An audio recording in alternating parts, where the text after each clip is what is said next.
Welcome to the regular City Council meeting on September 27th. Being that there is a change to the agenda, do I have a motion to amend the agenda? So moved. Motion by Mr. Lawrence. I'll second. Second by Mr. Guines.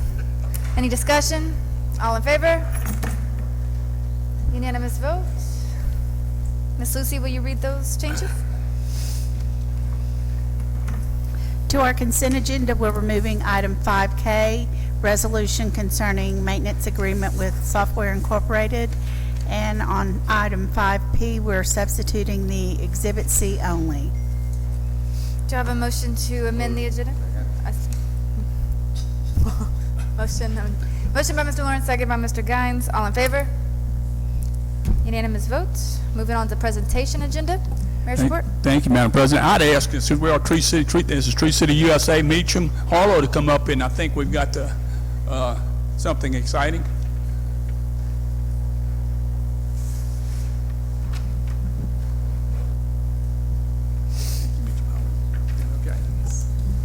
Hi, my name is Meacham Harlow, and I'm with the Mississippi Forestry Commission, the Urban and Community Forestry. We are here today to present y'all the City of Biloxi with your Tree City USA 35th Award, 35th Year Award. Y'all been a Tree City for 35 years, so I want to present this to y'all. Great, thank you. Sure, absolutely.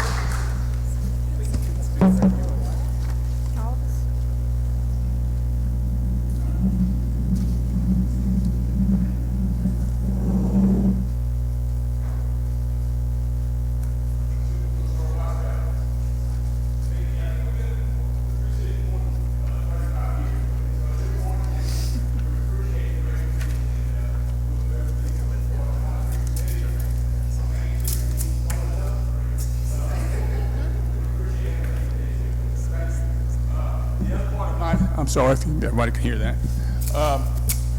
Census is coming up, in 2020, and we discussed the importance of that, and I think each councilman or person is going to actually have some input as far as folks that are going to work with the crew that's going to be, in the houses and using the databases to make sure that we're, not undercounted by about 30% like it was in the last census in 2010. It's something that it takes finesse, and we'll do that finesse. We'll use different databases to get the most accurate count that we possibly can. So it's very important that we be fairly and accurately counted, and to do, when you reduce it in terms of numbers, $2,200 a person, and as well as what's at stake for the state is maybe another seat in Congress. So it's tremendously important.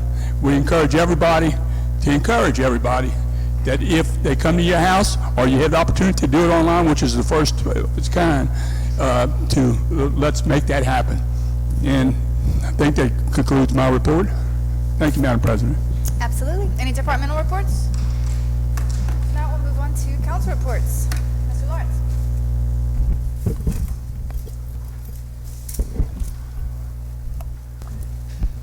Had a very busy weekend this weekend. Started with the Fireman's Day Parade. I thought Joe Bono, I think y'all did a great job. I think you had probably one of the biggest crowds up and down the street. Maybe because we had downtown Howard Avenue open, but there are a lot of people downtown. It's a nice crowd. So you keep it up. We're gonna get it back. We'll be pushing Mardi Gras before long, like it used to be. The only problem is we didn't have any false staff. That used to be the old days. There was false staff. Y'all were doing false staff at the Beers. There's 3 beers we talked about. 3 beers. 4 beers. Tell 4 them. beers out of New Orleans. What are they? You know what they are? You tell them. You old False man. staff. Jacks. Regal is the one nobody ever thinks of. Regal is the 4th beer. That's the one that never could ever figure out what it was. And it's always Dixie. So Dixie, yeah. not this Dixie beer. So that's the 4 beers that come out of New Orleans. In case y'all like to know that. Just some more history for y'all. Next thing we had was the Town Green was full with the Seafood Festival. Did a great job. I know Billy was involved in that. A lot of people turned out good when they ate the gumbo Sunday. Not bad. Some of them had some great potato salad. Some gumbos, Kenny and I used to do that. Some of them pretty good, some of them not. Our base is different what they usually cook them on. And then this weekend I got the Seafood Museum drawdown. So they don't sit still, they try to raise some money to help pay for everything. That's a good thing. And the last thing, Mayor, we gotta find out what we're doing for the Highway 90 with the sidewalks all the way down to this water mall from the Holy Land. People was inquiring, I said, well, I'll ask Fofo, because he got a job, he'll handle it. All right, man, you on the table? I'm ready. No, I'm on the table. Billy Ray's back there, and we've been discussing that. He's had some issues with MDOT. You know, we're responsible for that north lane, the sidewalk where we actually cleared it off once or twice.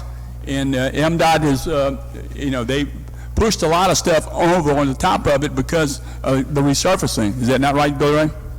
So, no, but, you know, we've spent more than our share to clean things, you know, to sand especially, and to, you know, try to finish the you know, I guess the asphalt that spilled over, but we will do that, and you know, just in a few weeks. Of course, we're going to be ready for October 6th.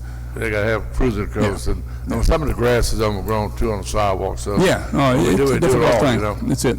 All right, just make the city look great. Thank you very much. Because they always think it's our problem, never MDOT or anybody else's. It's always the city of Biloxi. That's it. Thank you. Thank you. Mr. Guines?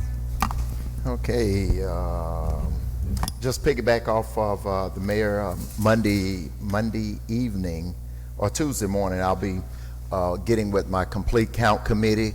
Also, I'll be driving up to Jackson and working with Miss Christy Hicks on more things that they want to kind of partnership with One Voice and make sure we all get everyone counted in our community. The other thing is on Saturday, I had a chance to fill in for the mayor, 7-day Adventist of the Gulf Coast, honored our first responders. I think one of our police officers and one of our firemen, I think Mr. Hollis and Mr. Parker. And they also gave an award to the mayor, which I forgot and left it on my trophy shelf. On purpose. And of course, this weekend we have the Southside Riders who are going to be in Henry Beck Park. We're going to have 150 motorcycles in the park, and they'll be out there fellowshipping, giving away free food. So if you're around Henry Beck Park in the community, come on out and have some, what do they call it, that trash spot. That concludes my report. Mr. Tisdale? Yes, Biloxi First is a nonprofit educational foundation. Every year they have an annual fundraiser. It's always a roast. The mayor was roasted. That was a good year. And this year I'm fortunate enough to be the target of much affection from roasters Jeff Elder, Harry Joachim, Glenn East, who's the superintendent of the Gulfport schools, and Susan Hunt. And the MC, this is worth the price of admission. The tickets are $50, by the way. The MC is not you, Mr. Abide. It's Vincent Creel. What could possibly go wrong?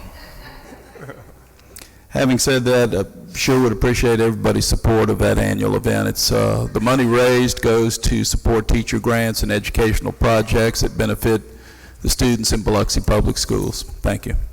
Mr. Glavin? Yeah, I'd like to just shout out to, again, our Biloxi's finest, our Biloxi Police Department, our Biloxi Fire Department, Public Works, for a great Tunnels to Towers run and all the support for the safety of the runners and everybody, the spectators, to come see that event. I'll leave a little time for my colleague on my right. He was a participant, and there's rumors that he may have finished in the top 5 or 10 or something like that in a couple of the contests. But it was really, it was probably the best that we've had in quite some time. It's always a great event, but we had fireworks. We had a big American flag, at the end of a crane. Very emotional time seeing families and actually people connected with 9/11 that were actually there.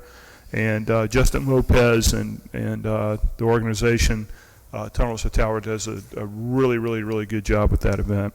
Also, I want to echo Councilman Lawrence's kind of shout out for the Seafood Industry and Maritime Museum. I'll be emceeing that event for the 2nd year in a row. Bill Holmes got laryngitis last year, and Robin asked me to come and do that again, so I'm looking forward to it. It's a great event, raises a lot of money for a very worthy cause and some of our traditions and the legacy that is Biloxi.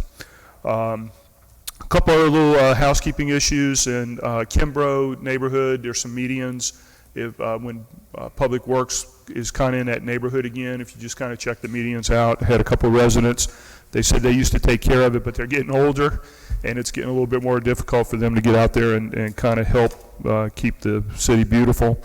And that'll conclude. I got one other thing at the end, and I'll just mention it right now. Kip Gregory passed away, known for Super Talk, good friend. He's in my ward. One of my first acts when I was councilman was to repair a little trivial thing, but to take care of a mailbox issue that some contractors messed up, and we became good friends after that.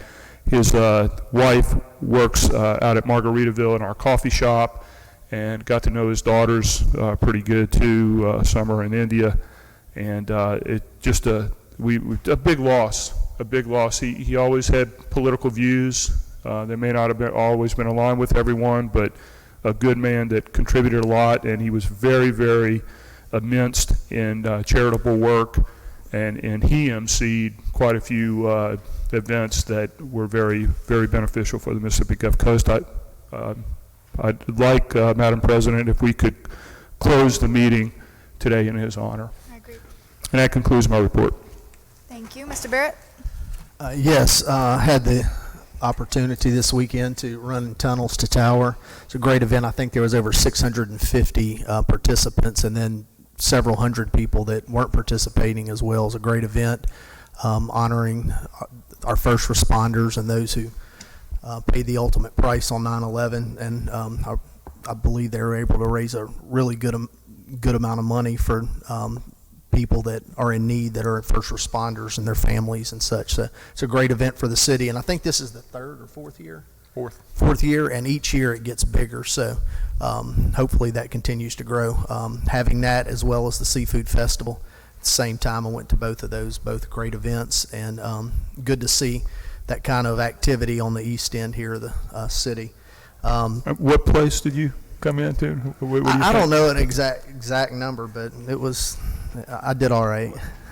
One of the things that Nathan does, in addition to the 3.5 miles or whatever it is, he runs the towers or the stairwell of Margaritaville, and we simulated how many times you go up and down? 5 times. Five It's times, and it 110. simulates the distance of the Twin Towers, the distance that the firemen. Cecilia did it too. And Cecilia did it? Okay, great. And as you're running up, there's actually rebroadcast of actual radio broadcast of 9/11 that they simulate when you're running up the tower. So it's very emotional, but it's quite something to. Yeah, it's challenging to do both of them. To run across from the harbor in Ocean Springs to Margaritaville, and for anyone who's ever ran that bridge, it's not an easy task. And then you go straight to running 22 flights of stairs 5 times. So it's pretty. And then there's to see the firemen running the bridge in full gear with tanks and everything on, and then you get in there and they're climbing the those stairs, and I'm in shorts and a t-shirt and about to die. I can just imagine, what those guys went through that day on 9/11. So we appreciate the service of all of our first responders. In addition to that, I do have 2 names that I'm going to give y'all after the meeting for tree committee. The person that was for Ward 7 vacated their spot, so I have 2 that y'all can choose from on that. And then I know we have cruising coming up, and I don't know what the process is of us engaging MDOT, but we're going to have all these people coming in from out of town, and I know that they recently mowed the exits at the interstate, but still, even though they're mowed, they look a little sloppy. And then just like when you get on I-110 going north right next to the Shucker Stadium, we have basically trees growing on I-110. And so I think that if there's some way that we can engage MDOT to get those areas cleaned up to where first impressions when people come into our city, I think it's very important that we could, engage them and try to get that taken care of. I just think it's unacceptable to have the tourism that we have in this city and MDOT not take care of our entrances into the city. Councilman, just FYI, tomorrow morning, until they're finished, There is a contractor that we've engaged to do those areas underneath I-110. Are we coming sending the into bill to city. MDOT? Sorry? Are we Yeah. sending the bill to Well, MDOT? We can't. Anyway, it will be done tomorrow. You'll see them out there Okay. working tomorrow. Okay, good deal. And then last, once we get on the other side of cruising the coast, I'd like to sit down and maybe come up with some kind of plan for the ditches and drainage that we had discussed out in Wool Market. That's all I have.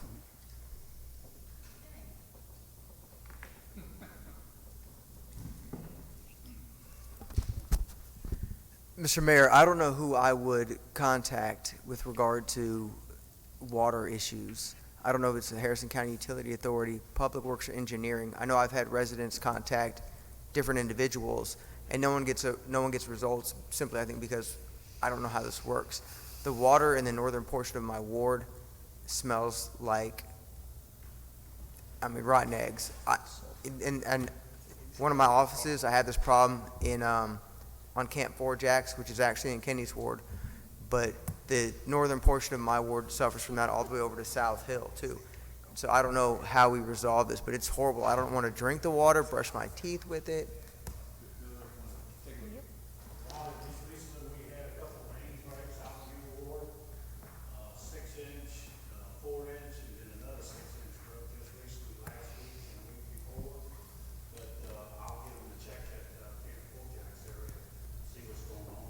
But it's, I'm more concerned, well, Kenny's probably concerned with Camp 4 Jacks. Even though my office is there, I am concerned. But I've got residents in the northern portion of my ward from South Hill, which is the other side of Pops Ferry Road, coming across that are complaining about it. So we have, it's multiple residential locations that are suffering from this. And I don't know if a broken main is going to cause the egg smell. I remember living on a house that used a well, and this is what it reminds me of, the old egg and gas smell. So I don't know if mains cause that or how.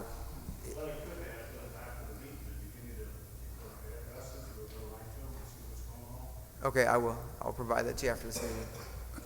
Thank you. Let me also just add too, regarding the water quality and the age of some of the things with water and sewer that we're experiencing. The peninsula and with the north and the south contract is addressing, and we'll have some brand new infrastructure there, but I think Tanglewood was another one we're looking at. I mean, there's going to be a need to work, have some funding to replace some of the things that are probably 40, 50 years old. Bill Ray, I think, is what we're talking about. So we're going to have to address that systematically and programmatically and financially over the next 10 years. So things are breaking. We've had some, I think, a couple of instances with the utility authority doing something, putting some pressure back on some of the mains, and something broke not too long ago. So that need is out there, and we're fortunate that the peninsula, but now we have to address the rest of the city in a I guess a prudent way. Thank you. Thank you. Nothing further. Okay, we'll move on to the public agenda where we have citizen comments. We have 45 minutes allotted. Each citizen gets 3 minutes each to speak. Please, once you reach the desk, state your name and address aloud for the record, as well as write it down. Anyone on my left-hand side, your right, that would like to come speak, please come on up.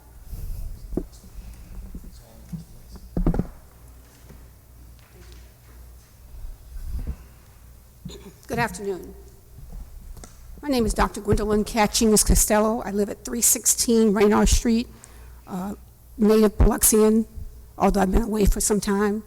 I also own properties at 314, 318, and 320. I'm here for several reasons.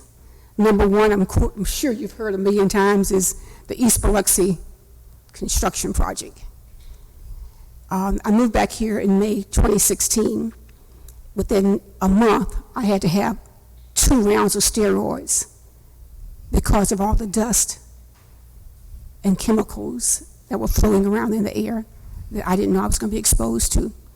Now, I want to take a second to thank the mayor, because after about 50 phone calls, probably, not that many, he was nice enough to at least put a temporary paving down in front of my properties, and I really appreciate that. I had a brand new Kia Soul Exclaim that was in the shop 3-4 times because of all the damage underneath the car from riding through the bumpy streets with the rocks.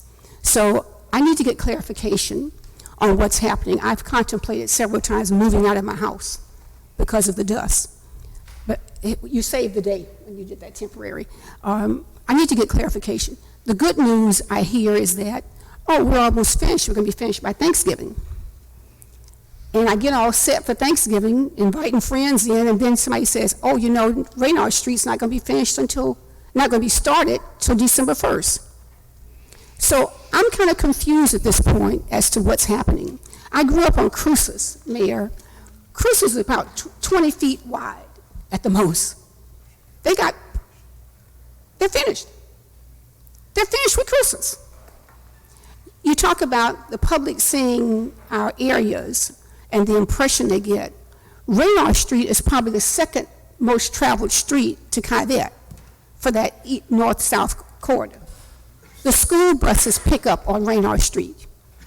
So it's critical. You see people going between Imperial Palace and Boulevard, tourists, I know they are. I see them all the time, and I'm embarrassed that they're going through the rocky roads and all those things. And so if somebody, Mr. Rhodey has been very good, but unfortunately, his information is only good as what he gets. And unfortunately, that hasn't been too accurate. One time I got a report that said they were actually out there in front of my house working at that point, although I hadn't seen anybody on my street for probably 2-3 months. So, you know, as a resident, you know, I just like to have some clarification. I know you got a lot of stuff you're doing. I commend the city for all the, I'm just thrilled with all the things you're doing on the beach and downtown. But by God, I'm a resident of a neighborhood, and I need to have some relief as a resident of that neighborhood. Excuse me, Dr. Catchings, I'm sorry, your time is up. Appreciate it. Thank you. Thank you. Do I need to write my name down?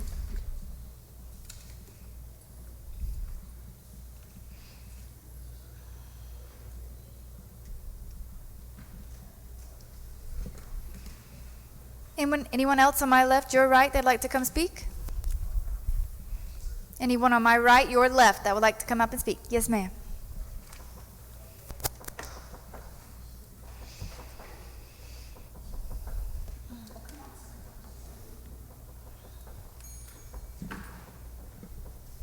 Hi, I'm Jane Chamber. I'm the manager of the local history and genealogy department in the Biloxi Library right down the street. I'm here to invite you to movie night at the Visitor Center, which will be Thursday night at 5:30. And so what we're going to see is a movie called Social Change in a Democracy. The city happened upon this amazing YouTube video a couple of years ago. They obtained the rights for it. We showed it one time at the library, and now we're going to show it again to an audience where we could actually see it on a bigger screen. What it is a film that was filmed in Biloxi in around 1950. The purpose of the film was to show the Japanese how democracy works. Now that is really random because you could not find it just, you know, on regular filming at Walmart or anything like that. So basically, what you will see is you will see students and people walking up and down Howard Avenue. You'll see the inside of Central High School.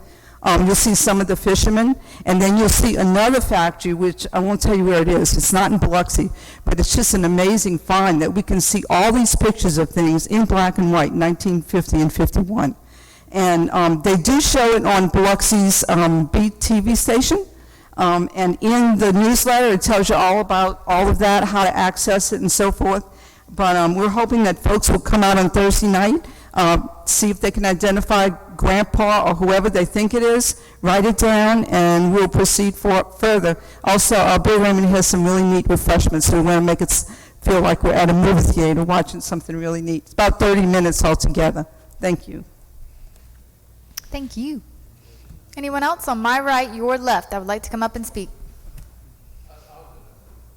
You was in it?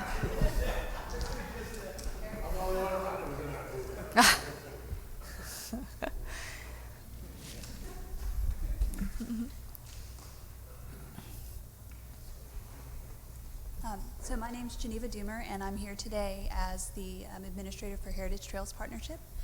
and I wanted to, I was actually here, I'm sorry, I really don't like these things. So I was here as part of the tree committee earlier, but since I'm here, I wanted to thank you guys for the bike boulevard on Oak Street.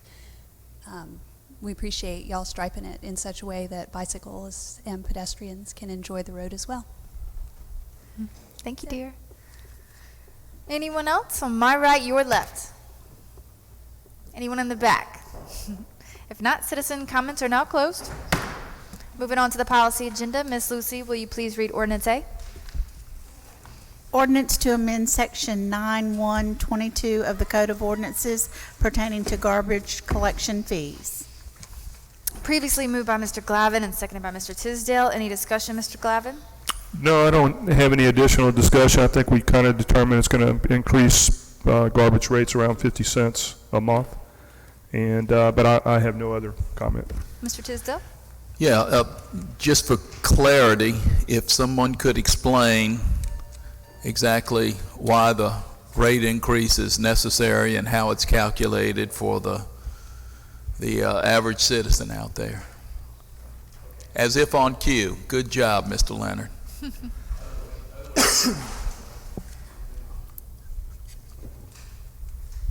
Well, Councilman, it's just straight math, just like the old Sister Mary Holy used to teach us. There's the collection charges from the Harrison County Utility Authority. That's what they're gonna charge us. That's in their budget for this year, which they're for, it's in our public works budget. This is the disposal charges. So we add those together and it's $2.4 million. We have 13,962 residences. And if you do the math,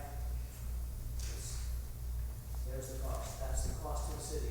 No pass-through to us. I mean, it's just a pass-through. We're billing the citizens exactly what we're being charged. Right. So basically, we were under collecting this past year. In prior years, not, prior years. This doesn't account for people who aren't paying their bill. That's a different story. Right. But this is the way we calculate the rate, and it's just straight math, and it's not, the city does not make a profit on garbage. What's the current rate? The 14? $40.33. So we have 13,962 residences. That's what's on the books with the utility authority. Gotcha. Thank you. I don't know how to make it any simpler. It's just. Perfect. It is what it is. Any, So it's more than 50 cents a month. any other discussion? Mr. Lawrence? The $84,000 we short a year. You said 50 cents. We raising this 50 cents?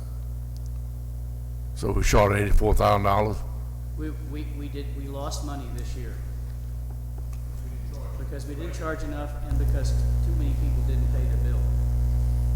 But when did this other increase come? Because we set this up, they told us 1433, we went all up there? The 1433 was what we enacted 2 years ago. Right.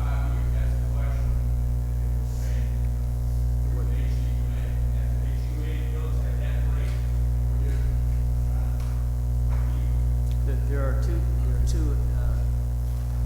items that affect the charges. One is a consumer price index increase built into the waste management collection cost. There's also a escalation built into the disposal cost, both of which when you combine them, that's why the dollars went up. And you divide that by the number of residences, that's something like 50, 60 residences above what we were a year ago.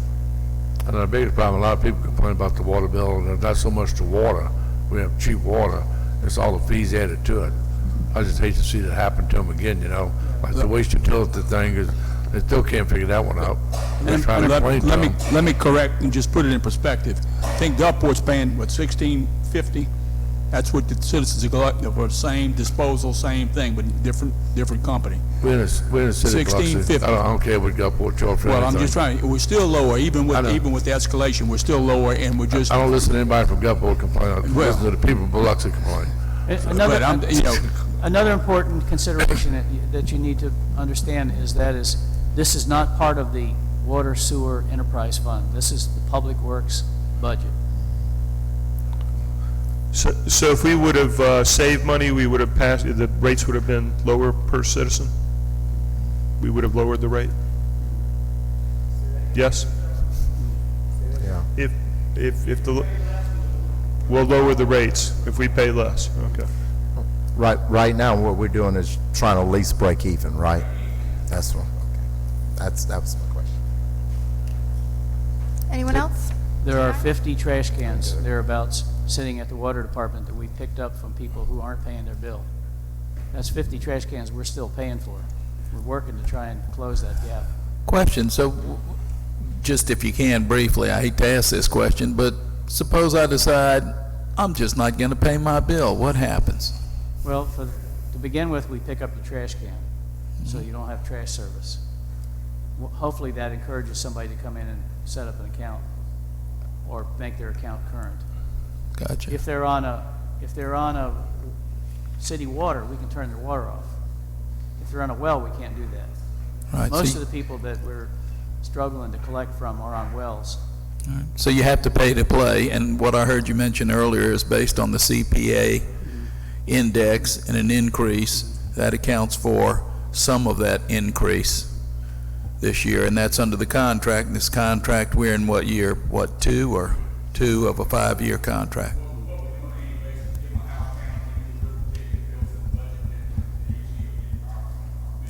Right.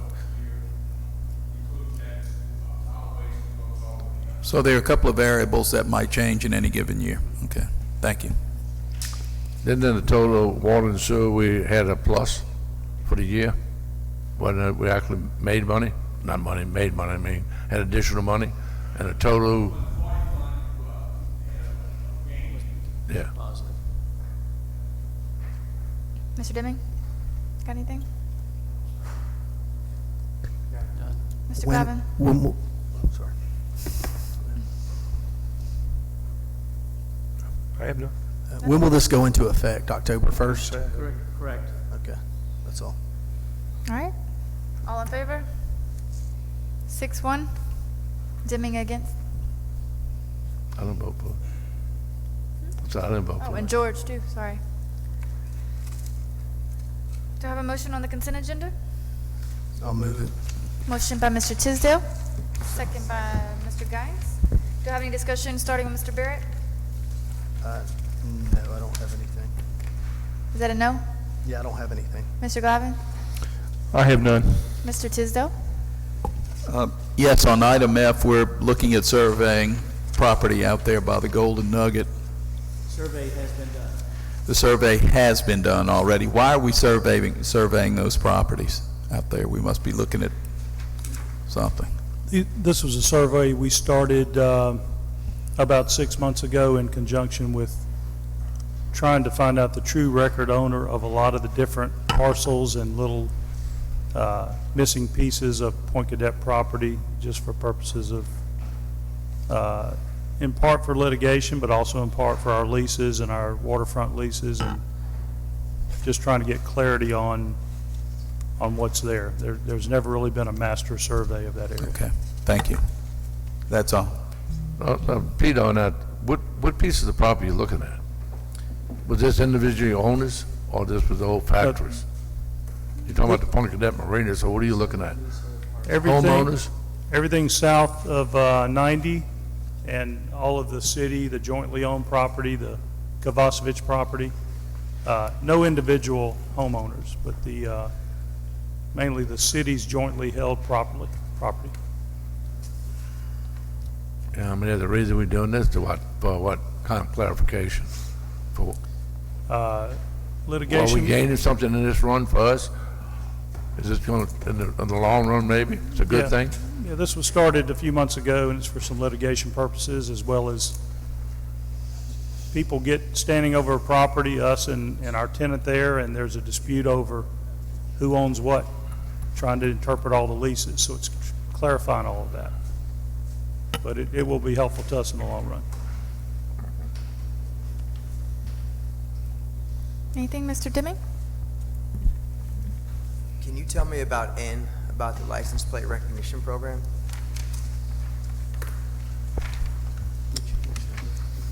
Chief, Richard?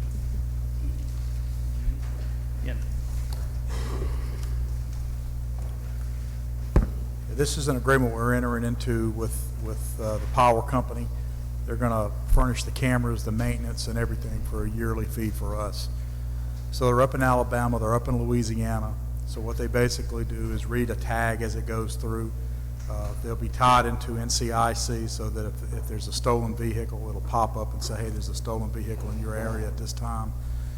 If there's robberies or assaults of any kind of criminal activity, we can go back and look to see if the car matching that description was in the area of these crimes. So this is just for data collection purposes for potential investigation.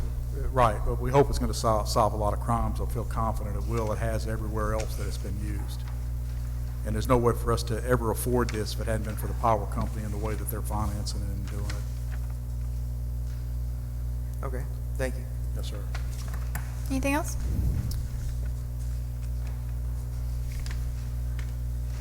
And I looked at number C, the tenant relocation.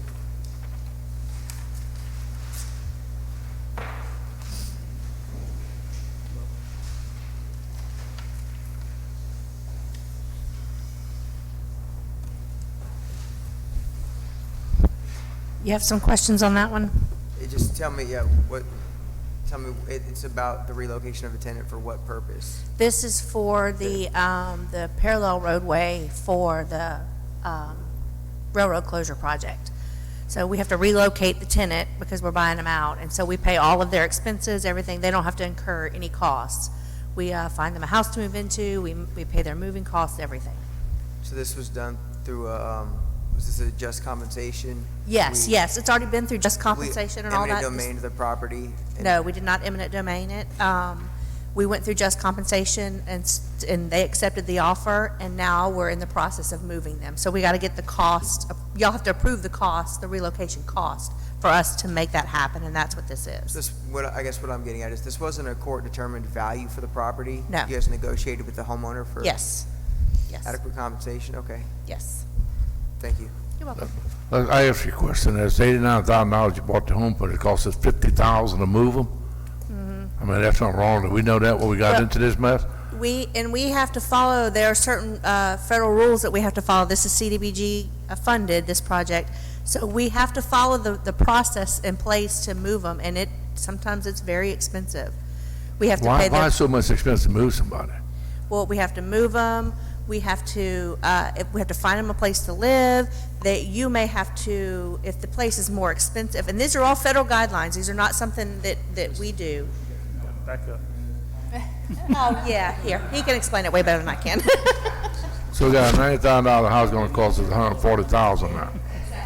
All right, let me explain to y'all relocation real quick. And this is a tenant. The tenant was under a grant program, okay, after Katrina, and they were on Section 8.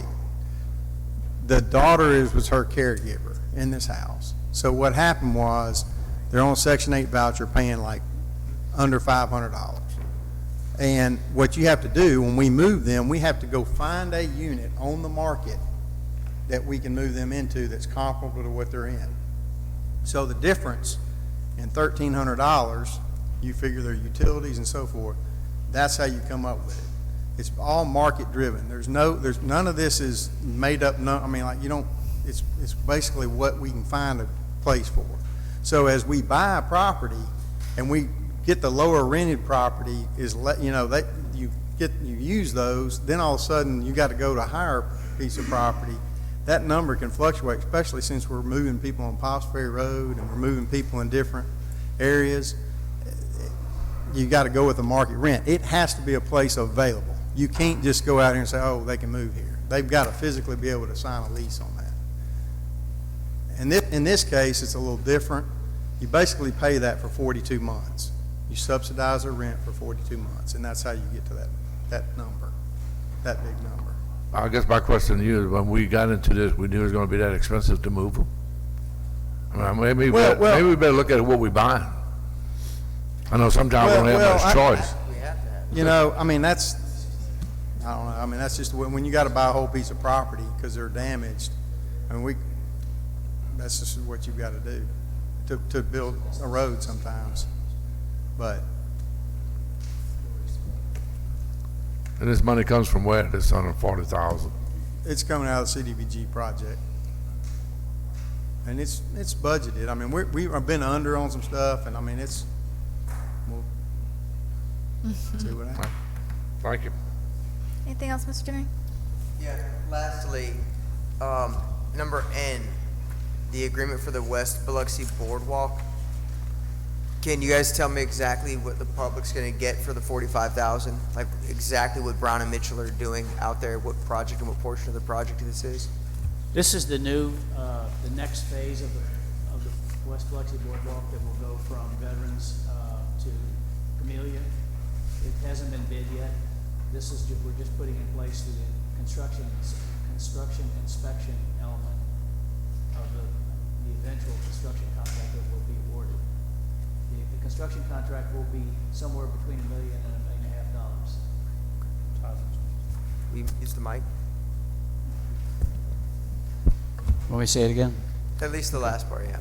Yeah, the construction contract, which will be bid shortly, will be somewhere in the $1 million to $1.5 million for that section of boardwalk. It's the extension from where it ends on Veterans today to Camellia, just past the casino, the Treasure Bay. This contract that we're putting in place here is the construction inspection element. They will be paid to do the inspection of the work once the work is awarded. We're sort of putting the cart before the horse, and these guys are not drawing on this contract until such time as we award the other contract, and they have something to inspect. We're just putting it in place now. The projected $1.4 million, Tidelands money, so we have that accounted for already? yes. It's in the capital project budget, along with the county. There's a county share to it. Yeah. Thank you. Have you received the money? We have, we're sitting on a balance that's not quite enough to make the award, and the Tidelands money, the next round of Tidelands money will come to us in November. I mean, We're not ready to make the award yet because there's an issue with an easement that we've got to sort out. you know, the one behind the hotel, I mean, the restaurants turned out to be great. This one here goes nowhere. There's nothing on the beach. You're just running a boat, just running all the way to Treasure Bay. And nothing there. Not like the restaurants. They got the shelf. Yeah, well, yeah. You know, well, you gotta have the money yet too. You know, you need the money before you start building it again. When you did the restaurants, turned out great. Build it and they will come. Yeah, right, okay, yeah. I heard that one there for the last 19 years. Anything else, Mr. Deming? Mr. Guines? Mr. Lawrence? There's, I don't know, explain this $45 pass, and where's that money go when you collect it?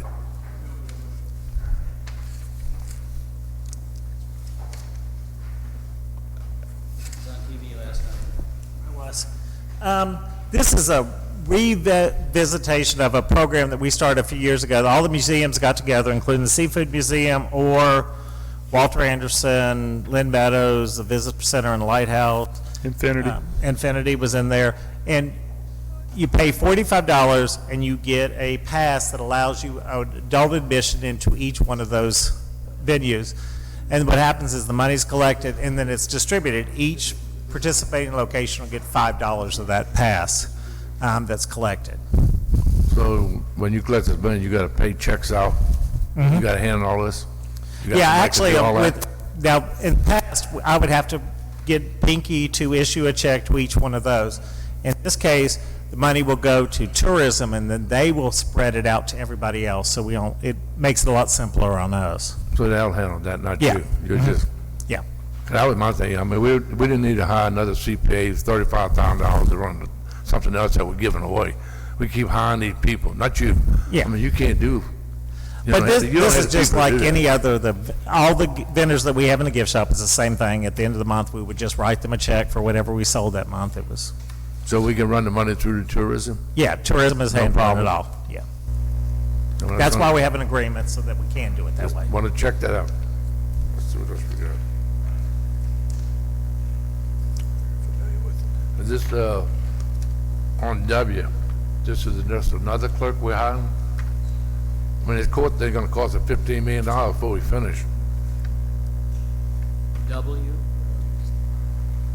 I think this is to allow one of those employees to be a notary or to swear in. I think that's an existing employee in municipal court.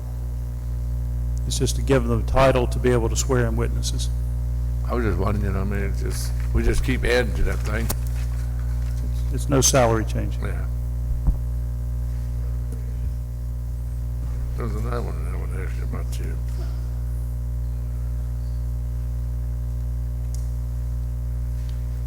On the Sherman Canyon Park there, what are we doing here? You was telling me something about that yesterday. Yeah, over time, some of those big shrimp boats have run into the dock and damaged it.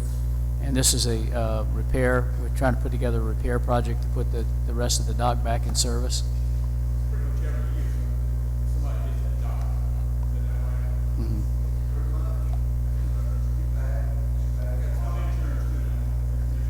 So we have there's a boat responsibility, then liability to them, or we have to pay it?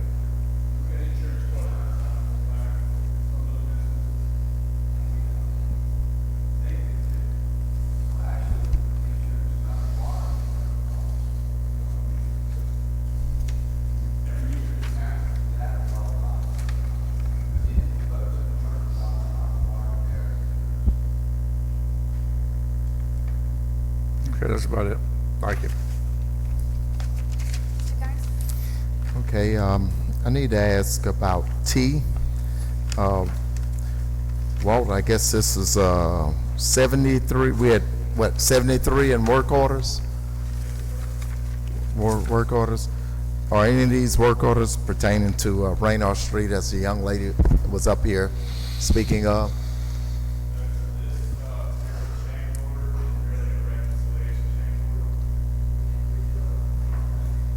You know the rules.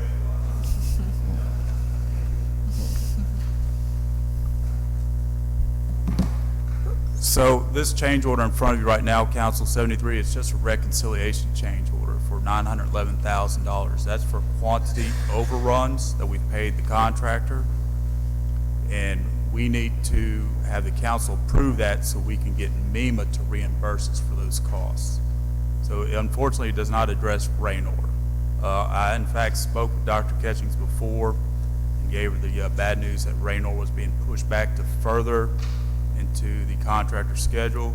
Right now, they're primarily focused on trying to get asphalt down on Division Street from Oak to Cavett, amongst doing their other work on Forest and Benaki. Is the Our Mother Sorrow on Division Street, that cut out, is that part of the change orders? No, sir, and that is one of those things they may get to it when they get down towards that area, but they're so focused on trying to complete areas from east to west. The other avenue you may have is just to ask the administration, to ask Public Works to go ahead and just, it's a wider curb cut. Now, the contractor put it in according to the design, so they did it according to the plans. But obviously, it's not giving the width that the people need. Yeah, because I went up there and jumped up and down, stomped, screamed, and hollered. And they just kind of, everybody from engineers on our side all the way down to them ignored pretty much the heck out of me. Maybe the So- administration will have a resolution for you. Otherwise, it's going to be when a contractor gets down to that part, Councilman. Yeah, because sometimes we have an Widen opportunity. it on Division Street. Make it wider. Yeah. Yeah. Yeah, because that's, sometimes, I ride it every day and I see it and try to make changes before, they actually screw it all up, and they still go ahead and screw it up anyway. So it kind of gets old after a while, especially after 5 years. Okay. I'll ask you a question, Walt. Yes, sir. We had the song and dance 2 weeks ago. What have they done in 2 weeks? Well, they've got more of the drainage done on Benaki between CSX and Division Street. It's supposed to be paved. Sir? Saturday was told to be paved in 2 weeks. So I guess they wouldn't have did that. I was just wondering, I mean, you out there with it all the time. They keep talking about what they're doing, how much they're working. I still can't see a whole lot going on. But that's not your fault.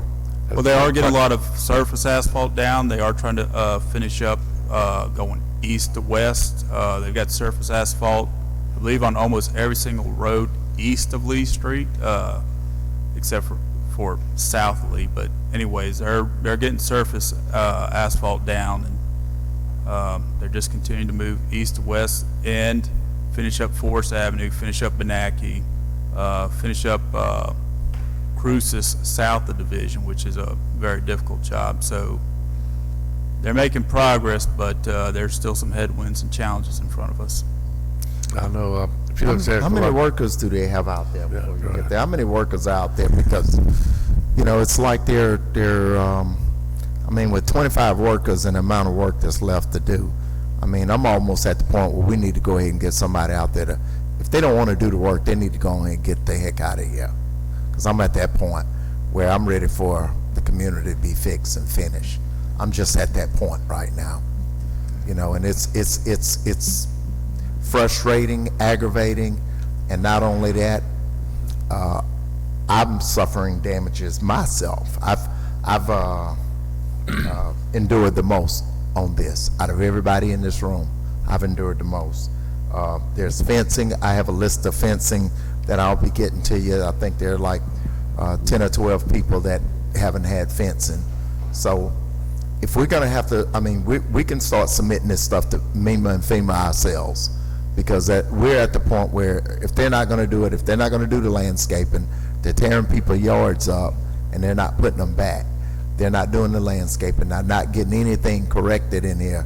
And I think I've been pretty patient for the last 5 years. And I'm speaking for the people, not just for me, even though I am one of the people. And like I've always said, you know, I have the most family in this community. And we've been biting our bottom lip for a long time. And I'm at the point where it's time. Well, if the city has a contractor that they've procured through the semi-annual contracts, that might be an option for the city to look at. Yeah. Okay. How much are they billing us per month? Sir? 680,000 is what they've been billing us a month about. Yes, after liquidated damages. But we charge them about 100-something thousand liquidated, so you're billing less than $1 million a month. And what's the total, how much asphalt do we have left, and about $4 million worth? 4 to 5 of surface And how much asphalt. construction left? Total construction is probably around 8 to 10. Not inclusive of the 4 million? Inclusive. Okay. So that puts them right around February, March instead of the end of December. 4 months. Yes. Right. I know you 4 said months. if they built it. 4 months, they should be. They built it about 3 million, 3.2 million, that's roughly 175 people working. And when you start building it, half of that, you know, I don't know, I might feel, I don't know where they're working at. You don't see anybody anymore on these streets. So they can't have 50, 60 people working. I mean, doing the work. I'm not talking about the office, stuff like that. I'm just talking about, you just don't see them out there anymore. If they're not billing us right, they can't possibly finish. Well, yeah, that's what I'm saying. So They bill that least amount, they're not working. the numbers are not matching up. Well, we keep count of how many workers they have, which crews, who's their foreman, and where they're at. I think the last count we did was late August, early September. They were around 58 people, but I'm uncertain if that included or not included the office staff. I think that was production and not just their office staff, which usually numbers around 20 or so. 50 people. And I ride that a lot, and I've never seen 50 people. And at this stage, I mean, there's just too much work. And I know they got a sub out there that, you know, do one sidewalk every 2 weeks. Councilman, let me volunteer this. We've got an inspection crew and I'll ask them to give me a daily count. Who's doing what from now on out? I Can do that. That'll work. Yeah. All right, I'm done.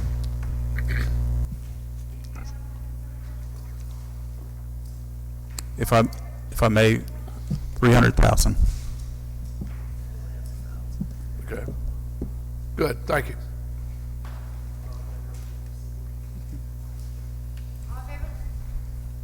With the exception? T.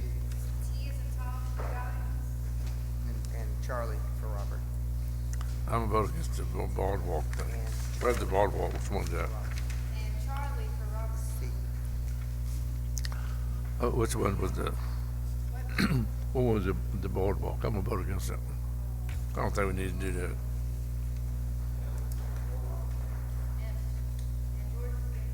Yeah. I just know we need to be doing that.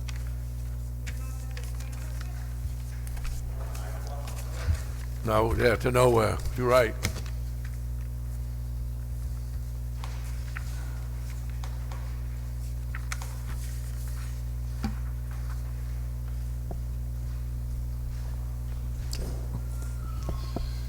Item A on the agenda, Nancy R. Grimes and Joshua L. Seymour, 1610 Sunset Boulevard. That case has been resolved. Item B on the agenda, Darrell Socher, 2026 Greater Avenue. That case has been resolved. Item C on the agenda, South Central Bell Telephone Company, 0 Howard Avenue. That property is still in violation.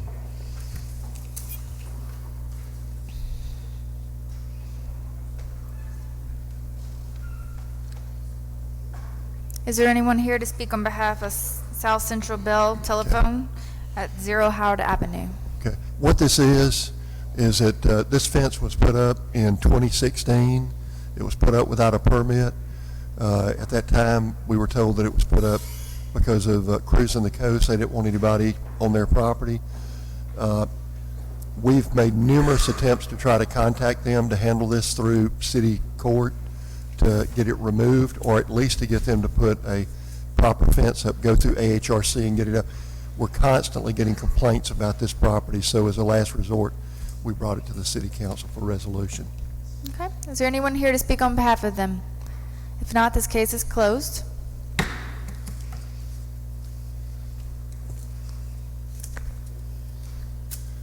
Item D on the agenda, Michael Paul Zink, 626 Sunrise Court. This property is still in violation.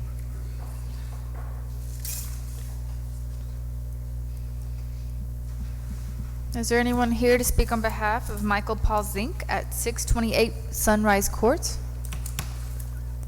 If not, this case is closed. Do I have a motion on the routine agenda? So move. Motion Second. by Mr. Lawrence, second by Mr. Tisdale. Any discussion, Mr. Lawrence? None. Well, I got my scoop. You already got it? 300,000. Anyone else? All in favor? Unanimous vote. Do I have a motion to recess? We do, but I'd like to recognize that we're closing memorandum of Kip Gregory, just to have that recognized on the Motion record. by Mr. Glavin to recognize Kip Gregory, and second by everyone. All in favor? Unanimous vote. Meeting recess.